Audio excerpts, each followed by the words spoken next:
بسم اللہ الرحمن الرحیم۔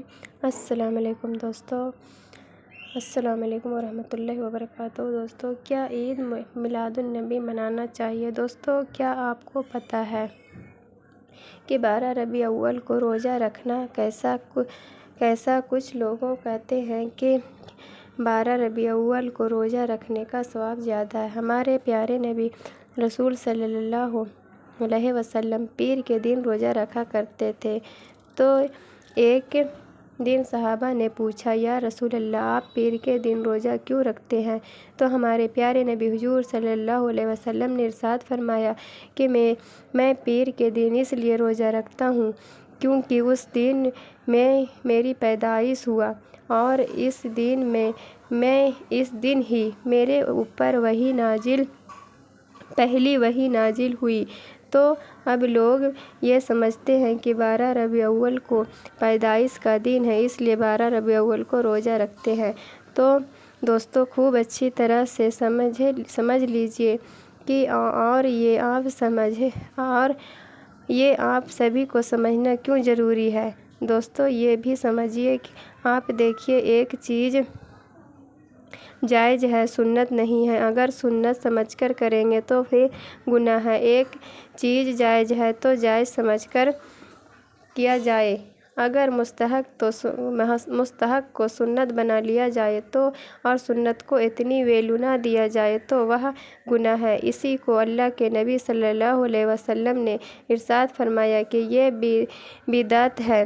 بدعت کس کو کہتے ہیں؟ کہ جو چیز دین میں نہیں تھی، آپ نے اس کو دین سمجھ لیا۔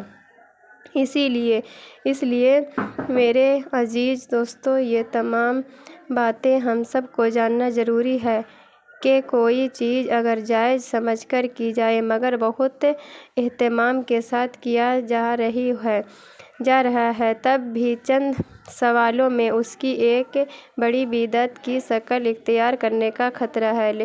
بلکہ یقین ہے، کیونکہ آج کے ٹائم پہ جتنی بھی بڑی بدعتوں کو دیکھیں گے، جب وہ شروع ہوئی تھی تو بہت چھوٹی سی شروع ہوئی تھی۔ سوچ بھی نہیں سکتے ہیں کہ 100 سال کے بعد 2 سال کے بعد کہ یہ اتنی بڑی بدعت بن جائے گی۔ تو دوستو، ہم سبھی کو سمجھنے کی ضرورت ہے کہ 12 ربیع الاول کو روزہ رکھنا کیسا ہے۔ ہمارے آقا صلی اللہ علیہ وسلم پیر کے دن روزہ رکھا کرتے تھے۔ دیکھیے دوستو، ہمارے پیارے نبی حضور صلی اللہ علیہ وسلم کے زمانے میں 12 ربیع الاول کتنی بار آیا ہوگا۔ بڑے اللہ والے گزرے ہیں۔ 12 ربیع الاول کا دن سینکڑوں بار آیا، لیکن 12 ربیع الاول کا دن روزہ رکھنا کسی بھی صحابہ سے ثابت نہیں ہے۔ 1 لاکھ سے زیادہ صحابہ اکرام، خود حضور صلی اللہ علیہ وسلم کے زندگی میں 12 ربیع الاول بار بار آ رہا ہے، لیکن آپ کو کہیں نہیں ملے گا کہ حضور صلی اللہ علیہ وسلم 12 ربیع الاول کو روزہ رکھتے ہوں گے۔ ہمارے پیارے نبی حضور صلی اللہ علیہ وسلم کب روزہ رکھتے تھے؟ پیر کے دن، ہر ہفتہ، ہر پیر کو ہمارے پیارے نبی حضور صلی اللہ علیہ وسلم پیر کو روزہ رکھا کرتے تھے۔ جمعرات کو بھی ہمارے پیارے نبی حضور صلی اللہ علیہ وسلم روزہ رکھتے تھے۔ ہمارے پیارے نبی حضور صلی اللہ علیہ وسلم سے پوچھا گیا، یا رسول اللہ، آپ ہفتے میں 2 روزہ کیوں رکھتے ہیں؟ تو ہمارے پیارے نبی حضور صلی اللہ علیہ وسلم نے فرمایا کہ پیر کے دن پیدا ہوا اور اس دن ہی میرے اوپر پہلی وحی نازل ہوئی، اور جمعرات کو بندوں کے اعمال اللہ کے سامنے پیش کیے جاتے ہیں۔ تو میری خواہش یہ ہے کہ میں روزے کی حالت میں ہوں۔ تو ہمارے پیارے نبی حضور صلی اللہ علیہ وسلم ہر ہفتے 2 روزہ رکھا کرتے تھے۔ اسے دیکھو گے کہ صحابہ اکرام ہر ہفتے 2 روزہ رکھا کرتے تھے۔ ہمارے پیارے نبی کی سنت کے انبیاء میں بزرگ دان اور 2 روزہ رکھا کرتے تھے۔ ہمارے پیارے نبی کی سنت کی اتباع میں ایسے ہی اس میں ہمارے پیارے نبی حضور صلی اللہ علیہ وسلم چاند کی 3 تاریخوں میں